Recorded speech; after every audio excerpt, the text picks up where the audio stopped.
तू कैकेयी के कोख बीच इस कौशिला अभागिनी के गर्भ में न आना था।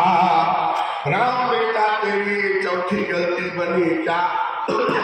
अगर आए ही थे तो कैकेयी की कोख से पैदा हो गए होते तो आज तुमको जंगल जाने की जरूरत ना पड़ती। इसलिए तू जा, अब तेरे लिए नहीं रो रही हो, कहा सीता के लिए, कहा सीता का हाथ पकड़ ली कौशल्या। और उन्होंने कहा राम बेटा सुन लो, आज मैं जिस सीता का हाथ पकड़ कर तेरे हाथ में सौंप रही हूँ परिचय जानते हो? राम ने कहा नामा परिचय? अरे मेरी पत्नी है। नारायण, आज मैं तेरी पत्नी को तेरे हाथों में नहीं सौंप रही हूँ तो लखन की जनक की पुत्री नहीं, अपनी बहू कहा नहीं, आज मैं साक्षात अपने आंख की पुतरी को तेरे हाथ में सौंप रही हूँ। इसलिए याद रखना, अगर मेरी सीता के पैरों में राम कांटे चुभे, ये मत सोचना कि तुम्हारी सीता के पैरों में चुभे, बल्कि तुम्हारी माँ की आंख में चुभेगा। क्यों? इसलिए सीता कौशल्या कर धरी रघुबर कर दई दीना, हाथ जोड़ी रघुनाथ सुजननी, अरे यही विधि विनती कीना, तात जात सिय संग मह तुम्हारे,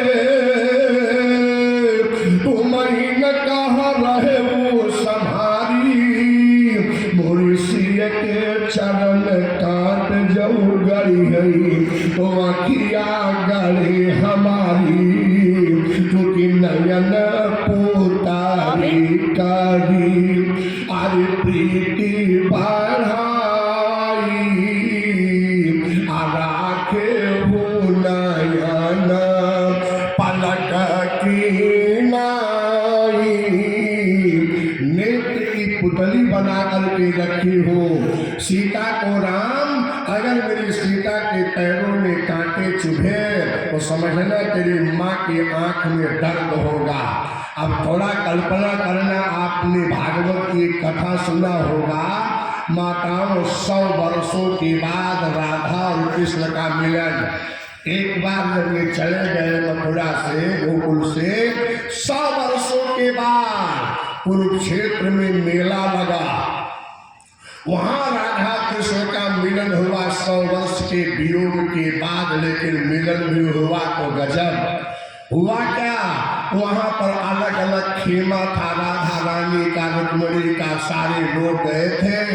लेकिन शाम के समय में श्री कृष्ण जब अपनी कुटिया में लेटने के लिए गए और रुक्मिणी उनके पैरों को दबाने के लिए चली, जैसे ही पैर में हाथ लगाई चौंक गई, बोली प्रीतम ये इतना बड़ा बड़ा छाला आपके पैरों में कैसे पड़ गया?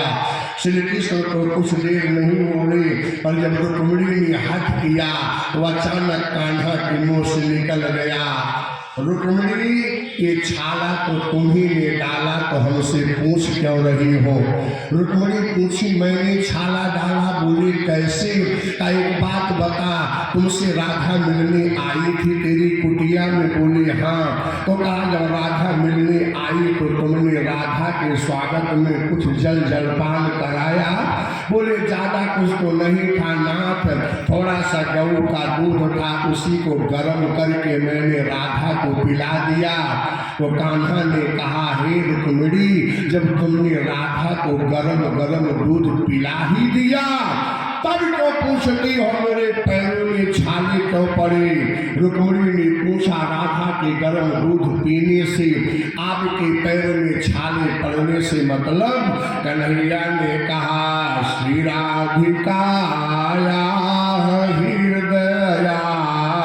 हृदयारविंदे पादार बिंदाम ही विराजते में, राधा के हृदयार बिंद में सदैव मेरा पादा खंड राधा मेरे चरण को सदैव अपने हृदय की सेज पर सजा करके रखती है। उनके हृदय में मेरा एक कोमल चरण था और जब तूने गर्म दूध पिलाया तो दूध मुंह से होते हुए अंदर गया तो मेरे पैरों पर पड़ गया। वही गरम गरम दूध का छाला मेरे पैरों में दिखाई पड़ रहा है। मेरी याद रखना, राधा गरम दूध पिए तो कन्हैया के पैरों में छाला पड़ेगा। अगर सीता के पैरों में कांटे चुभे तो माता कौशल्या की आंख में दर्द होगा। इसलिए जयंत ने सीता के चरणों में चोंच मारा, शरणागत हो गया और राम ने माफ नहीं किया। बोले अगर केवल सीता का अपराध जयंत किया होता माफ कर देता, और इसने सीता के चरण में नहीं मेरी माँ की आंख में चोंच मारकर पीड़ा पहुंचाया है, इसलिए बदले में आंख जरूर फोड़ूंगा। इसलिए जयंत की आंख फोड़ा। इतना ही नहीं, हमारे यहाँ भक्तों के हृदय का सामर्थ्य देखना। भगवान राम के कोमल चरणों में अगर जंगल में रास्ते में कांटे चुभते हैं, कंकर लगता है तो भारत के हृदय में जलन होती है। क्यों? का भारत हृदय सिया राम निवासो अतः कीर्ति निर्जह तारण प्रकाशो। इसलिए भारद्वाज के आश्रम पर भरत ने नहीं कहा मुझे किस बात का दुख है। क्या? मोही न मातु कर सोचू अनाही न दुख जग जान ही पूछू। क्यों? कहा सुमित सुयस भरि भुवन सुहाए लक्ष्मण राम सरिस सुत पाए। आरे राम विरह तन क्षण भंगू भाला भूप सोच कर कवन प्रसंगो। इसलिए पिता को मरने का भी नहीं। बोले दुख क्यों है? का एक ही जलन है क्या? बोले लखन राम सिया अरे बिनु पग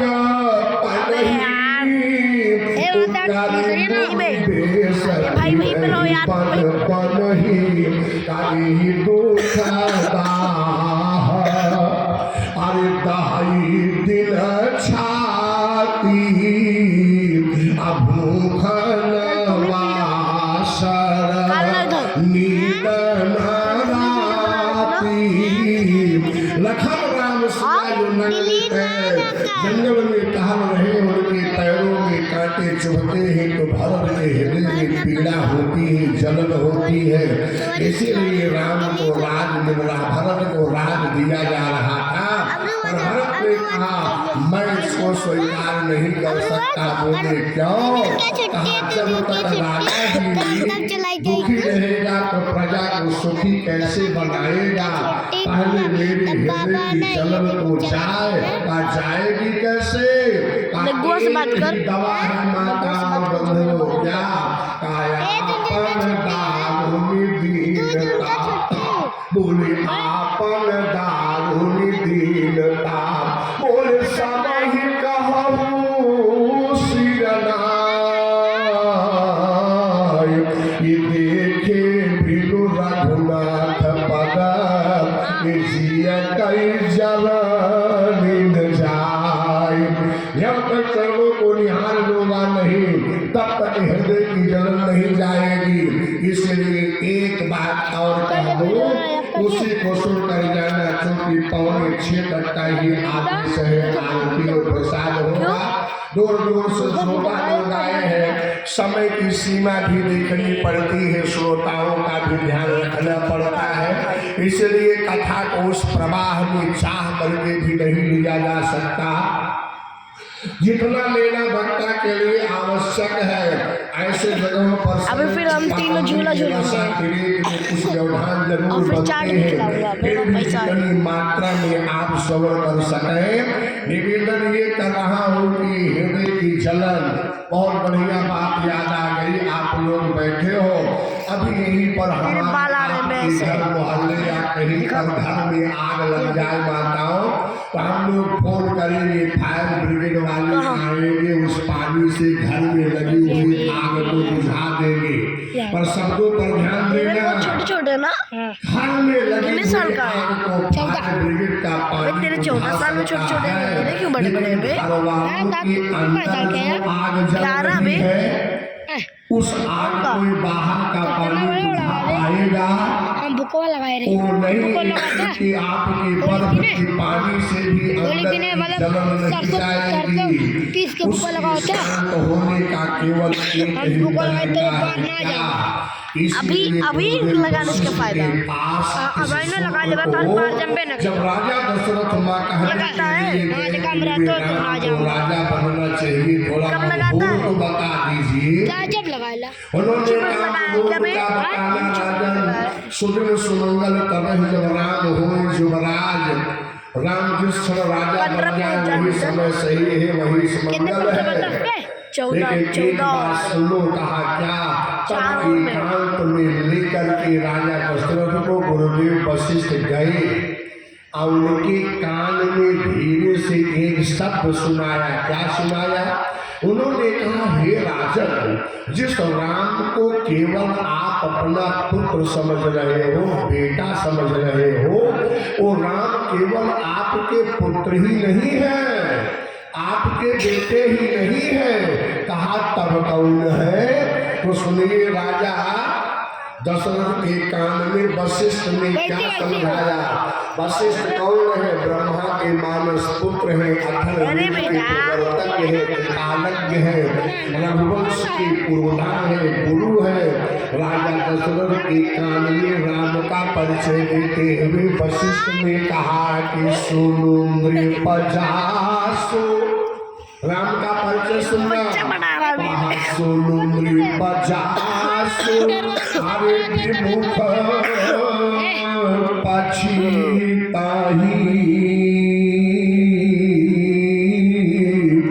अजासु भजन बिनु, सबको दे आगे चौपाई याद है, जासु भजन बिनु जरन, ये हृदय की जलन बिना भगवान के भजन की आग तक न किसी की गई है, न जा सकती है।